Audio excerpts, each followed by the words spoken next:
if you did, even if you did, been where you shouldn't have been, seen what you shouldn't have seen, dreamed what you shouldn't have dreamed, that doesn't mean you have to be locked up here forever. I'm gonna set you free. Well, we are really, if you look at it, a travelling circus in a way. And because all our units are mobile, we can turn out within the day, be on site, and within an hour plug into our generator, and we can start work. It's the most macabre travelling circus to come to town in a long time, the Gravediggers Circus. Except the twist is, these people don't put bodies in the ground, they dig them up. I'm gonna set you free.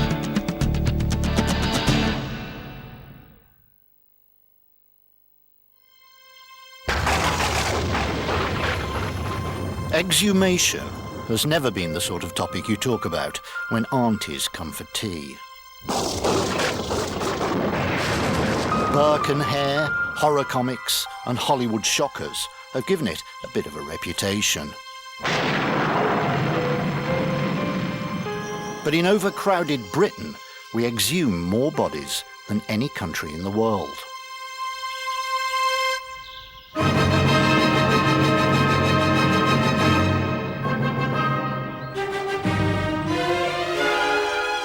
St Luke's Church, Islington, London. Built 1728, started subsiding 1729, finally abandoned 1959.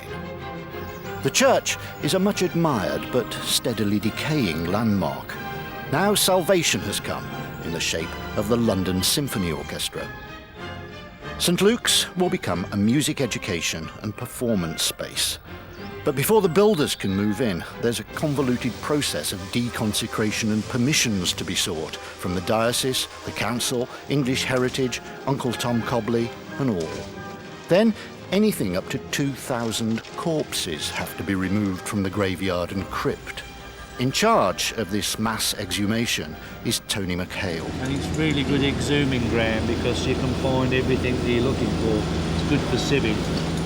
We get the main part of the skeleton now. We've got fragments where grave diggers in the past have dug the graves and found bones and they've put them to one side. So therefore we have to make sure that all the soil's sieved before it goes off site. That's our job, to make sure the soil is clear of all remains. It's not a spectator sport.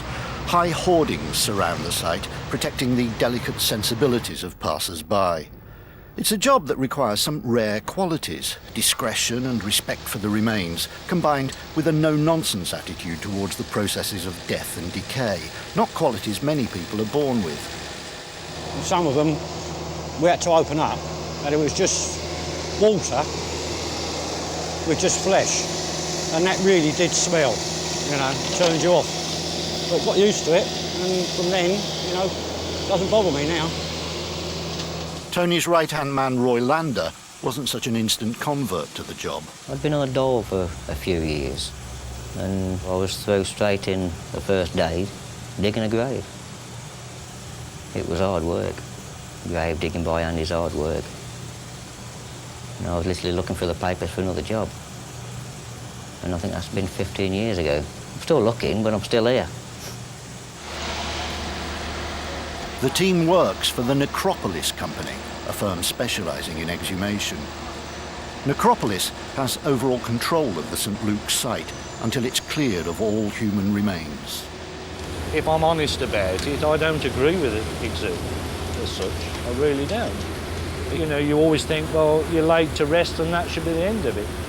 But there's all sorts of different reasons, and I mean, these aren't sort of recent burials. These are quite old, and whichever way you look at it, because of the state of the church anyway, if this church collapsed, then it'd still have to be done. All the coffins that can be lifted out intact are left unopened. The rest have their contents carefully decanted into individual plastic bags. It's painstaking work, made more so by the fact that diligent records are kept at every stage of inscriptions on the tombs, on the walls of the crypt, and the coffin plaques. This side vault, records only one occupant, Mary Ann Robinson. The St Luke's site, dating back almost 200 years, has immense historical interest. A team of archaeologists works alongside the exhumers, recording every bone before it's removed from the site. David Score heads up the archaeological team. I thought we were going to find one adult female. And what we've got is an adult coffin underneath, but this child on top. So the child is a surprise, but that's not uncommon. They find details of the child inscribed on the tiny coffin. Miss Ellen Munn Robinson died 6th May 1851, aged 1 year and 3 months. This child was born 15, 20 years after the adult in there died. Though the plaque was still legible, the coffin itself has broken open. It's got wet inside, and don't forget that the remains that were in there would have been fairly small. I mean, it's a 1-year-old, and a 1-year-old's bones are fairly small. They're going to decay quite easily. I'm just going to we'll scrape up the hair and any sort of like fragmentary bits that there are, but there's so little left that it would be pointless for us to look at it archaeologically. Now it's the turn of Mary Ann Robinson. No, I think that's it, Jez. Put that one back down where it is. We'll deal with that. The whole bottom's falling out of it, look. We can deal with it here. That isn't going to lift, is it? It's completely gone, look. Bottom's coming out of it. Okay. Inside the lead-lined coffin, the original burial shroud is in a remarkable state of preservation. Well, that is probably close to the best one of those I've seen. Yes, on it this certainly site, is. anyway. Yeah. Right, I'm going to have to do some extra.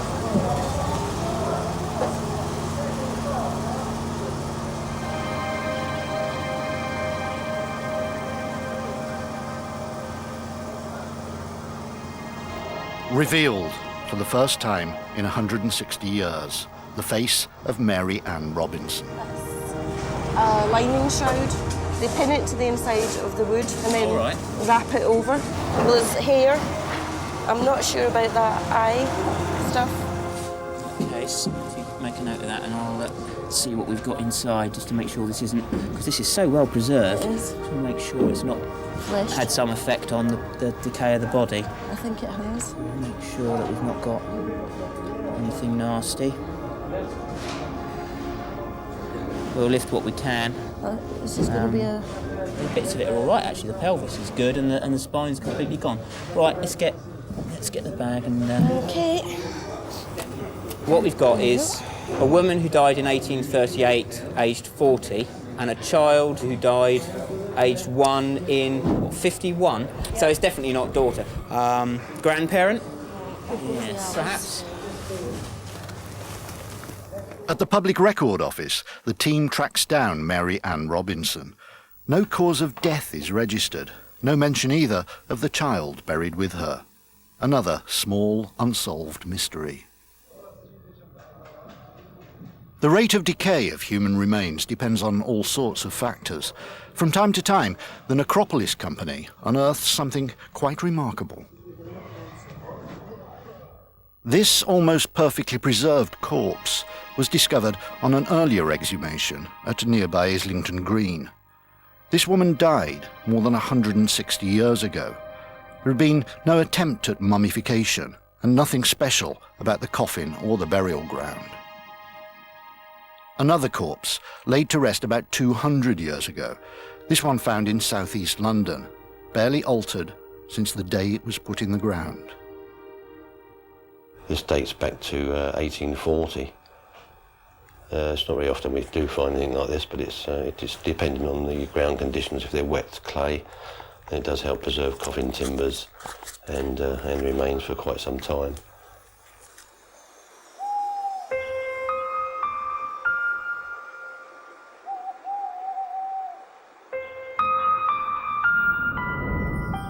The Necropolis Company has been providing quality funeral and exhumation services since 1852.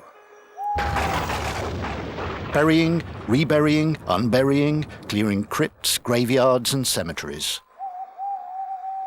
Despite its long and august history, lately the company's been struggling to survive. Its offices are above a funeral director's in Kingston-upon-Thames, South London. New general manager Peter Mitchell has been given the job of improving the bottom line.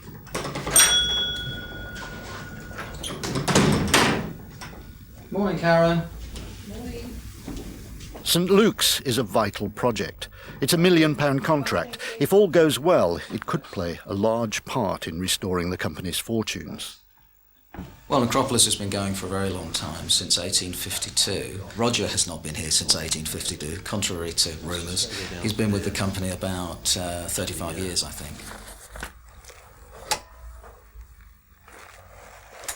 I started with the company as a chauffeur bearer, and the company were also involved in exhumation. The actual type of work involved removing partially decomposed remains, fully preserved remains or skeletal remains, and it's something you either take to straight away, or you just can't stomach it. At St Luke's, a very real concern is cause of death. Burials here stopped in the middle of the 19th century. Many of the occupants died young, of diseases virtually unknown to the modern world. Diseases that could still be lurking in these bones.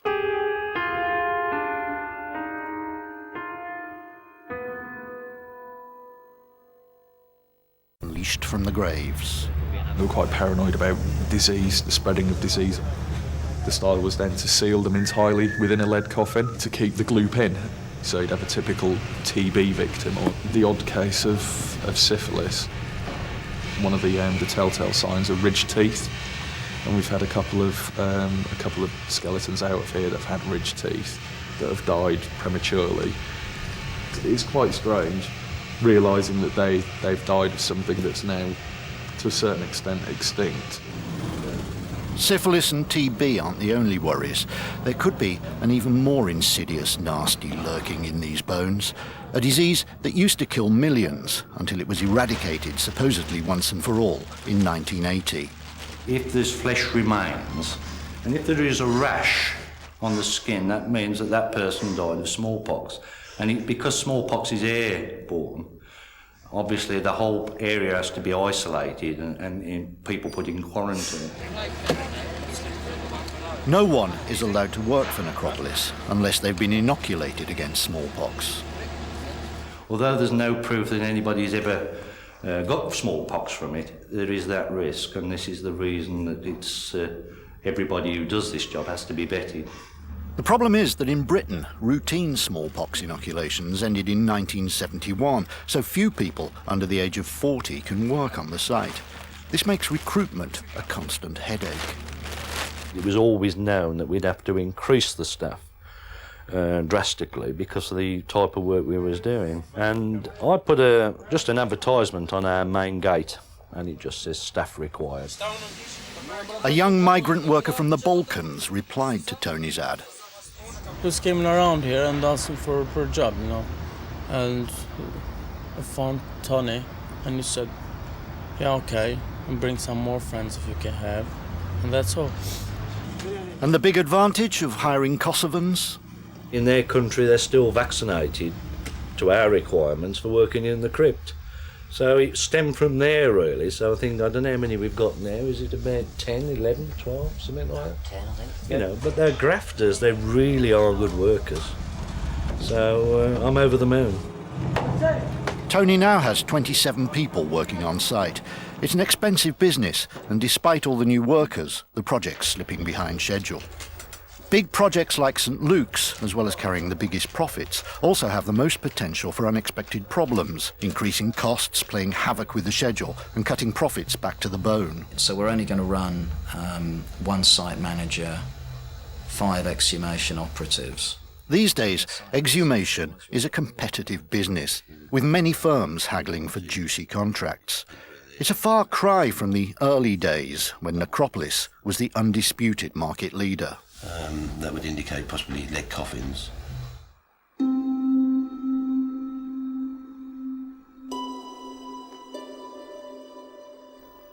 The Necropolis Company was formed to provide a solution to the burial of London's dead. And they thought it'd be a great idea to buy a beautiful patch of land out near Woking and bring the dead out of the city. There was no point in trying to create space within the city, and they achieved that at Brookwood Cemetery. The history of the company is inextricably linked with that of Brookwood, the huge South London cemetery. By 1850, the churchyards in Britain's fast-growing cities were overflowing with corpses, sometimes more literally than anybody would like to imagine. Julie Rugg is an expert on cemetery management. One of the key books of the period that's really important to the cemetery debate is George Alfred Walker, who's a doctor of the time. He talked about people slipping on the skin of dead bodies as they approached the grave. He talked about hands sticking out of the ground and people recognising their mother's wedding ring, children playing with heads. Here, in this place of Christian burial, you may see human heads covered with hair, human bones with flesh still adhering to them, and a vast number of bodies placed in pits, the uppermost of which are covered only by a few inches of earth. This was the age of grave robbers, ruthless thieves working by moonlight, taking clothes and jewellery from the newly dead and selling the corpses for dissection in medical schools. We've got lots of descriptions, not just from Walker's very gruesome account, but from letters that people wrote into the papers.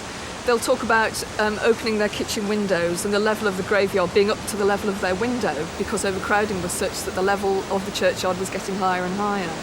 We have parliamentary reports of sextons jumping up and down on the coffins to try and fit them into the smallest possible space that they could. Everybody read this book. People were talking about it right from the south coast right to the north coast of Scotland, and it changed the way people thought about the problem because it made people see, yes, actually, this is not acceptable. One response to the terrible conditions at the time was that communities started to band together and establish companies, private companies, to open new cemeteries. So you get these throughout the country in places, Birmingham, in Hull, Edinburgh, Glasgow, every big town that you can think of. People were forming private sector cemetery companies because they simply didn't want to deal with those conditions anymore. It's essentially the same solution that was applied to inner city overcrowding of the living. Suburbs. Move the corpses out from the overcrowded cities to well-appointed cemeteries in the deep suburbs. In Brookwood Cemetery, Necropolis had one major advantage over its competitors. They constructed railway stations in Brookwood Cemetery so that the trains, funeral trains, especially constructed carriages, could transport the coffins from Waterloo Station down into the cemetery. For 90 years, the coffin commuter trains ran, delivering the dead from London to Brookwood. Even in death, society maintained its divisions. There were three classes of ticket, first class in plush, third class rattling about in the guard's van. There were two platforms, one for Church of England, another for all other faiths and non-believers. The station at Waterloo was bombed during the Second World War, so it was not used after that. And the motorised hearse was used to convey the deceased from London area down to Brookwood Cemetery. Burials ceased to be the main part of the company's business after the war, when they were asked to repatriate tens of thousands of British war dead from France. Well, I started with the company in 1965. We got a lot of work around the country, where they were doing road widening, town developments, which either went through a cemetery or just cut off the edge of a cemetery. We do approximately 50 single exhumations a year.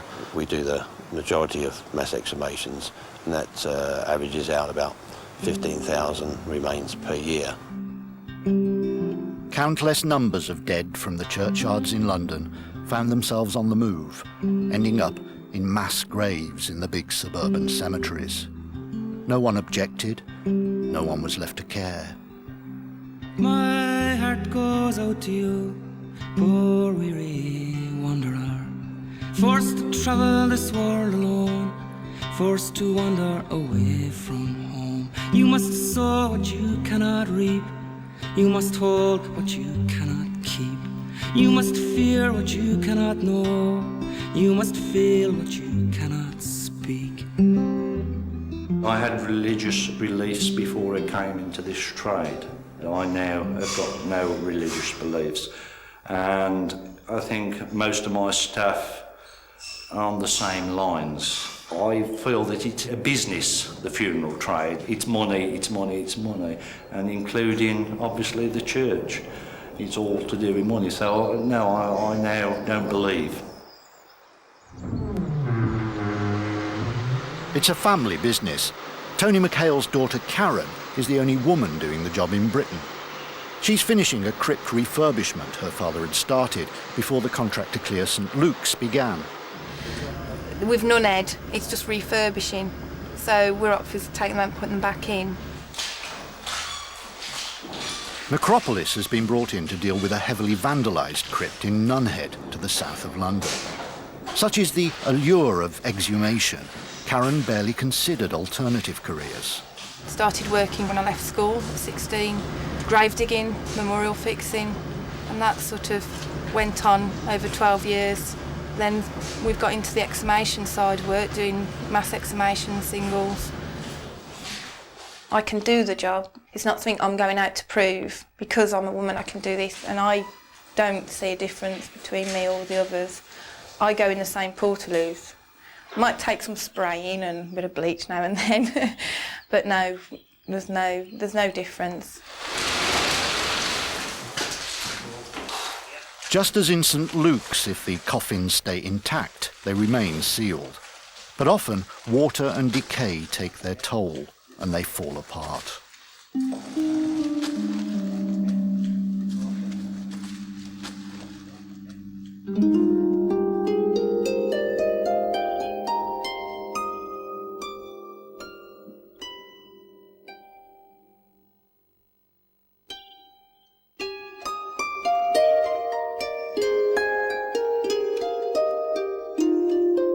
Eventually, the scattered remains will be placed in a new coffin. The site at Nunhead, that is spooky. You're aware of feelings that somebody's watching you. I'm not saying that in a nasty way. It's a quite calming sense. Your mind works overtime, so it can be a good conversation thing at night, and that keeps us going.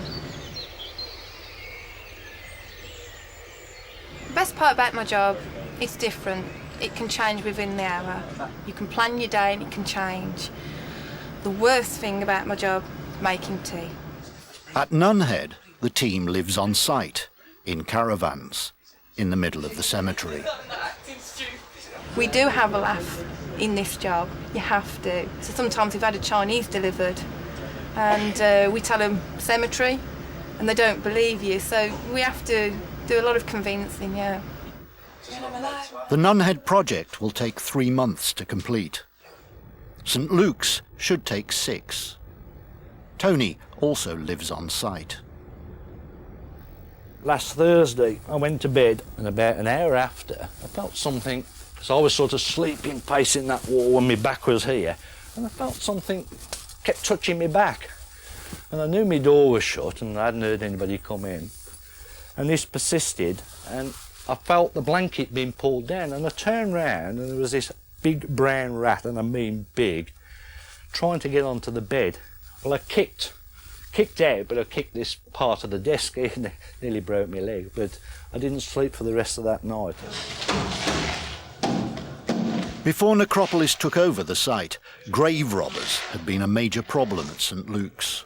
They couldn't see, because they'd only got small candles and torches. I mean, there was little boxes down here made up like tables with candles on it. They literally lowered the ladders down through the hole in the roof so nobody could actually see that they was in here working, ripping the remains open. It's a phenomenon Tony has come across before. Well, their motives were obviously it was jewellery, and there is cases where we talked to the locals where there was a particular school teacher that made comments about children coming to school with great big gold rings on their fingers, and also skulls. We've got several skulls missing from this particular crypt, And the reason being is because there's a market for skulls. It just makes you realise what people are out there, if you know what I mean. You know, it's very sad, I suppose, in a way, that they resort to breaking into a crypt and just ripping remains apart purely for profit. Necropolis's profit for going into a crypt and ripping remains apart is beginning to look shaky. It seems increasingly unlikely that Peter Mitchell and his team will finish the work on time. They must have the site cleared of human remains by Christmas or face heavy financial penalties. And now, the dead are about to win a further reprieve as rain stops play altogether.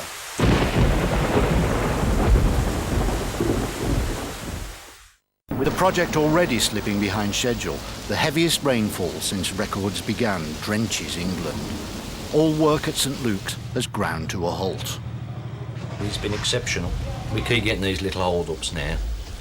We shall get concerned soon if it continues, because obviously here we are in November now and winter's upon us. We had this very severe weather which has affected us. So we reached a stage when I advised the client that we're running about 6 weeks behind the project. They're anxious to know today, has that improved? Morning, Tony. Morning. Sorry. Do you want to come up behind here? It's the regular site meeting with the team appointed by the London Symphony Orchestra to deliver the project on time. All of the exhumation must be completed before building contractors can take over the site. We've got factors affecting progress, the exceptional amount of rainfall. And common sense says if it's raining, well, why don't you work in the crypt? But it's like being in the shower. Rain's in there too. It rains in there too in a big way.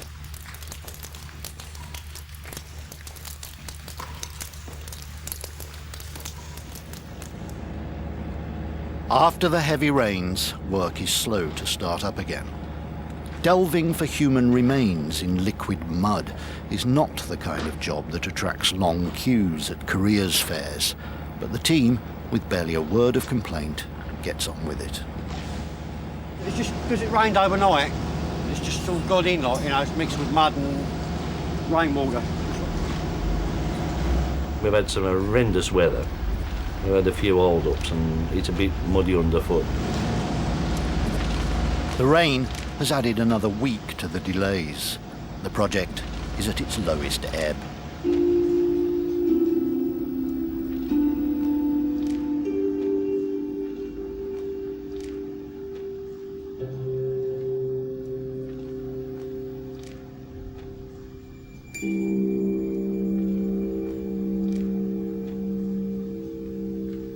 So it's 7 o'clock, and what's the surname? Back at the office, Peter Mitchell is finalising details for a new exhumation. You want us to dig the grave as well as do the exhumation?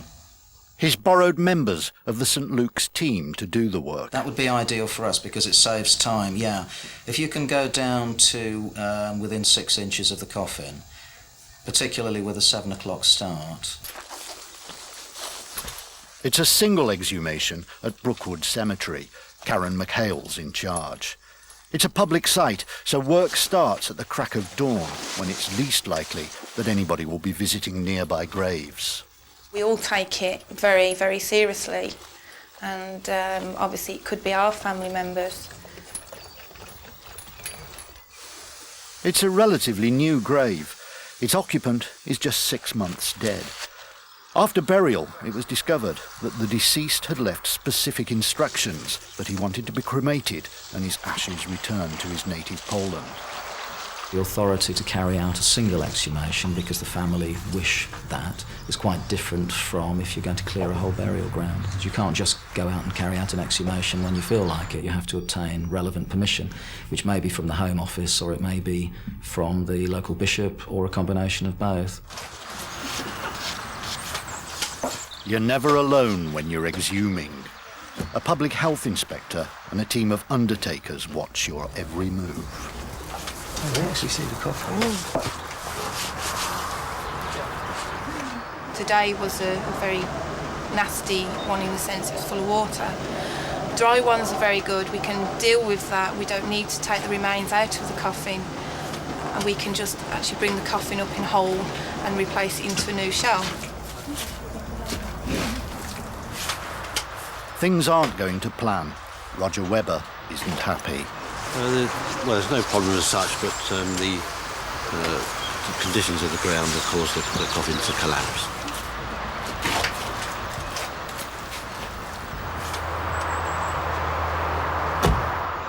With difficulty, they manage to get the body out of the ground.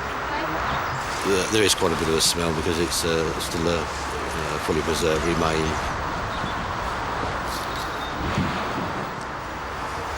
Decomposition is still occurring, which causes the rather strong odour.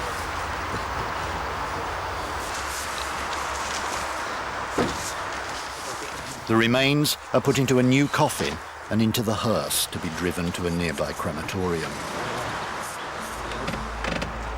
Later, the ashes will be taken to be scattered on Polish soil. Despite no one from the dead man's family being present, the undertakers still enact the customary rituals.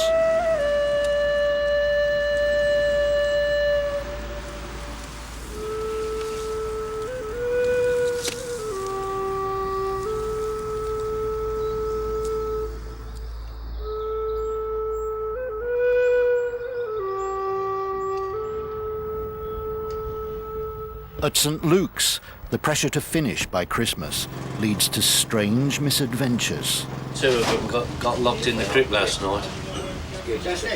Who were they? They was working in the crypt, Jermaine and Paul, and the security locked the crypt doors. So I'm sat here. It's a worrying time for Peter Mitchell. Either Tony gets the job finished on time, or Necropolis loses money. Bloody crypt had to come up through the conveyor. I was going to say, how did they get out? I think Peter's got a lot to be stressed up for. My money is guaranteed. Peter's got a different kettle of fish to cope with. The security will not go down into the crypt, you see, because it's, you know. Yes. So what they did, 9 o'clock normally, they just locked the doors. And that's what they did. That's what they did.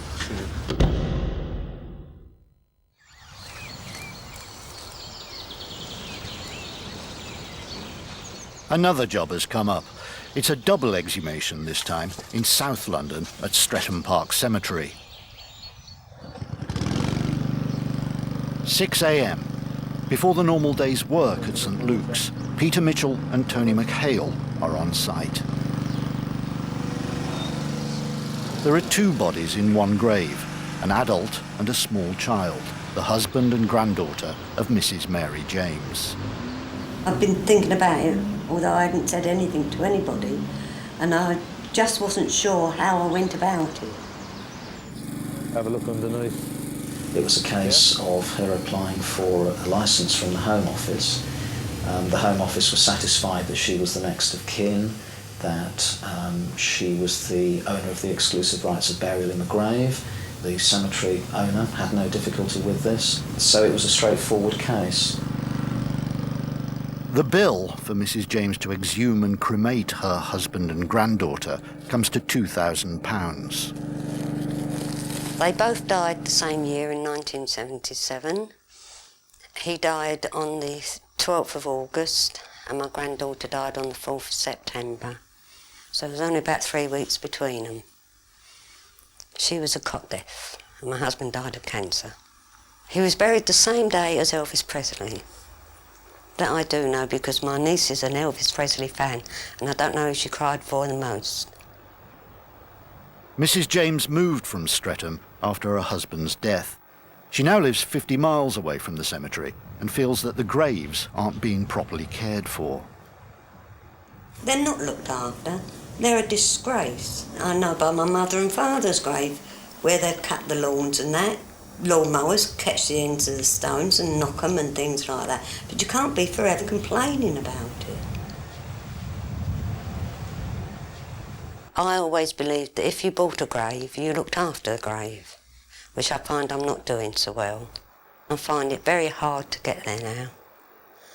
I thought that I would have his remains cremated and I'll fetch them home until such times that I die. The double exhumation of grandfather and child leads to a major complication. The necropolis team successfully exhumes Mr. James and places him in a new coffin, but there's no sign of the baby who was buried with him. We may have a problem, as in a very big problem. The baby to have been on top. Well, they've checked all the sores, no sign of it anywhere. So, I mean, there is room probably at one end, I don't know. One. Right. If they can't find the baby, the job can't be finished, and the repercussions don't bear thinking about. In a further search of the grave, they find small pieces of wood. I've dealt with bereaved people a lot. The consequences of saying we didn't find baby are not worth thinking about. See, what we could have done with it is a little nameplate, really. Yeah. That would have been the ideal situation, wouldn't it? What's that there?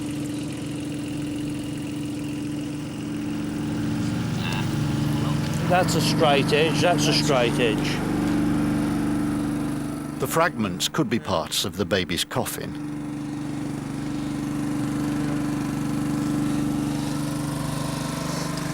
I don't know how you feel about it, but I would say that's a small coffin. Terry? Cemetery foreman Terry Hands needs to be satisfied that the remains have been properly accounted for. That's a small one. That's a baby's coffin, isn't it? Yeah. Lovely. Are we happy now? Yeah, I'll settle with that, yeah. Yep. Yeah, lovely. That's the clincher. It's a big relief. Right, that's excellent. Thanks very much, great.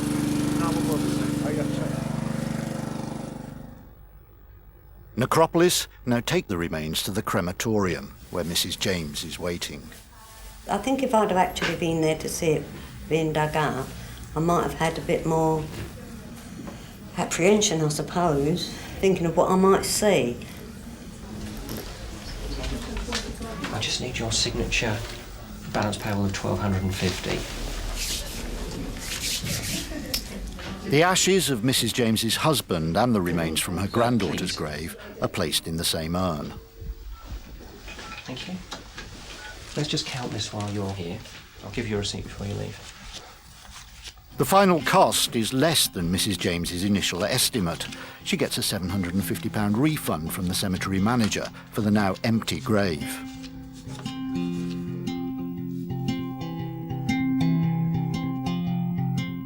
The exhumation experts have made Mrs. James's wish come true. Her husband and granddaughter have come home. I won't be afraid of the window, and I won't be afraid of the door. Not even the wolves, hungry for blood, can worry me anymore. Because of your love, I won't be afraid anymore. It did cost me a bit, but then when I weigh things up, the money I save in fares, I can afford to buy the flowers for the pot. But working it out the other way, I was having to buy flowers and pay the fare. So in the long run, yes, I will have benefited. Although at the time, as I say, it seemed a lot of money to pay out. He's with me now. I mean, for 23 years before I had him done. He was down there and I was here. I missed him so much, and I still miss him. But at least I know where he is now. And he'll stay with me until I die. The work of exhuming hundreds of corpses at St. Luke's continues slowly. Exposed human remains have to be examined, recorded and catalogued. It takes much longer than anyone anticipated, and every extra day on site is eating into Necropolis's narrowing profit margin.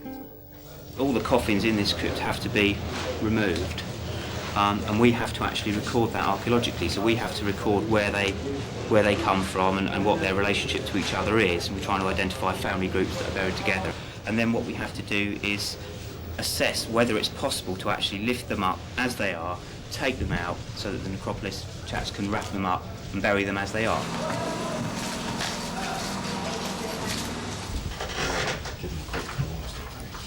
As the Christmas deadline approaches, at the monthly site meeting, Peter Mitchell has more bad news. Morning. Morning. As we remove human remains, they're not leaving the site straight away. There's a delay where the archaeologists are looking at them. So there's still going to be this period where the remains that we've yet to be exhumed are going to be examined by the archaeologists. The pressure's on. Time and money are leaching away. There's still a few hundred corpses to dig up, so let's throw a party. Just mentioned that. Next Tuesday the 19th at 12 o'clock onwards, we're having a buffet and drinks down at this hall, just at the bottom of the road. Anybody's invited. Karen's drafted in to organise the celebrations. Gin and tonic. Something for all of us, and it's to say thank you to all the workers. Yeah, most what you're doing, if you buy your trifles, vol au-vents and all them bits, and I'll get the rest. We're getting at the end of St Luke's. I was quite happy to go there and just do the odd bits. I'd have cooked or cleaned out the toilets. It didn't matter to me. It's not, I'm, daddy's girl and I can do what I want. No, I don't take that attitude. It's an all-day bash, noon till whenever. Dress, smart, casual, avoiding earth tones. I think Roy's doing the stripping tonight. They say to me when I strip off, they say, oh, you see you, Luke, your nose sticks out. Don't point one of those at me. I've told you before. I want 2 lagers, points off. Being in the funeral trade and then you're going out, you're dressed up, this is where the difference. They do see me, they see me 1 minute in all my exhuming suit, next minute see me all dressed up. 2, 2, 1, 2, 2, 1, your shoes, please, up, please. That's where they sort of see the difference and they go, oh, you're weird, 1 minute you're doing that, next minute you're out with a skirt on, dress on and you're partying. While the band plays Spencer Davis's So Glad You Made It, presumably in memory of those who didn't, the exhumers prove their consummate mastery of the dance floor. These people know how to get down and get dirty. When you go out to a pub and you meet somebody and they ask you what you do, and I say, oh, exhumation work, they're sort of either thinking, I best go away, she don't want to talk to me, or they're very interested and they talk to me for hours. That was lovely. Stay where you are, the slow one now.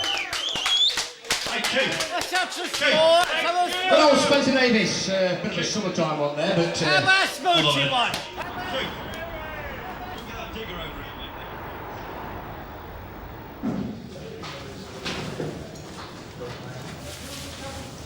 At the end of each week, all the dead that have been exhumed are bagged up, ready for the big trip to their next resting place. Even the archaeologists manage to resist the urge for one last rootle in the bones. Nobody wants you, nobody loves you, nobody cares for you, nobody sleeps for you.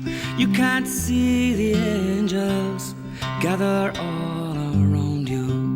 You can't hear what they're saying in heaven all about you. Each bag contains the remains of a single individual.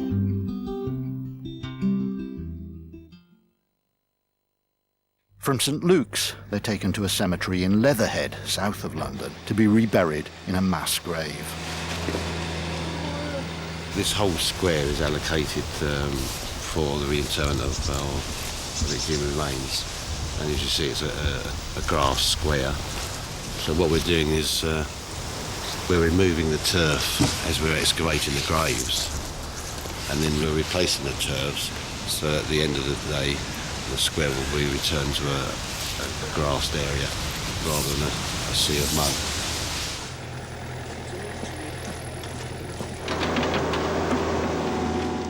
The bags are put in wooden crates before burial.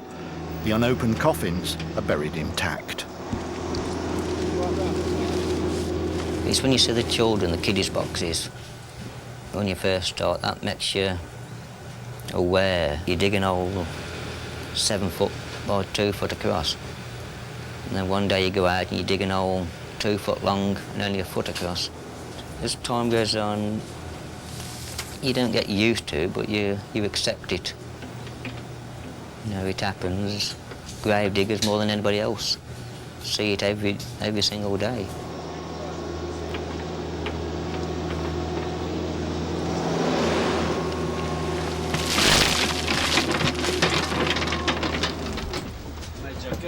Finally, in the new year, just 1 month over schedule, Necropolis finishes the job. See you, boys. Not too much drinking. In total, they've exhumed the remains of 1,505 individuals. It's less than the 2,000 bodies they'd expected. Taking the St Luke's project, we have disturbed human remains that were placed there by people who thought they were going to stay there forever. However, the benefit of us doing that is that the London Symphony Orchestra is going to have a facility there which many thousands of living people will enjoy for a considerable period to come. There is a very clear, tangible benefit from doing this. The St Luke's contract has proved to be more complicated and less lucrative than Peter Mitchell had ever bargained for. On each project in the future, I will certainly be looking for a better return by achieving that through very, very careful attention to the details of the planning process for each project. We made a modest profit from that work.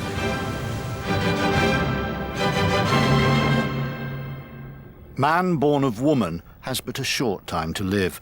Those who know that the final resting place could be less final than anticipated have some down-to-earth last wishes. In a funny sort of a way, I think, wouldn't it be nice to be exhumed in 200 years' time? I think cremation is so final. I don't want to be dug up again. I'd prefer to be cremated, nice and warm. My dad would like to be buried. He's always wanted to be buried. What I would like is to be buried in a really good woodland burial site with a native oak tree planted over me. I believe once I'm gone, I'm gone. Whether I'm buried, burnt or burial at sea, anything. I would prefer cremation. That's mainly due to the conditions that I've witnessed during my exhumation works. Time is a great healer and people tend not to visit graves quite so often.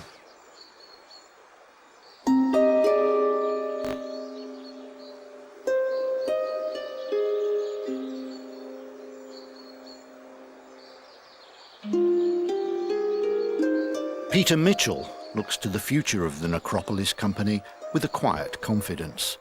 He's convinced that as long as people keep on dying, their services will always be in demand. There can be no rest in peace for mortal remains in perpetuity. The needs of the living must take precedence over the needs of the dead, if it can be said that the dead do have needs. My heart goes out to you, poor weary wanderer, forced to travel. For more information on dealing with bereavement or grief, call the Channel 4 recorded information line on 0870 400 2244 and choose the relationships option. You must lie in the cold clay, you must travel till the end of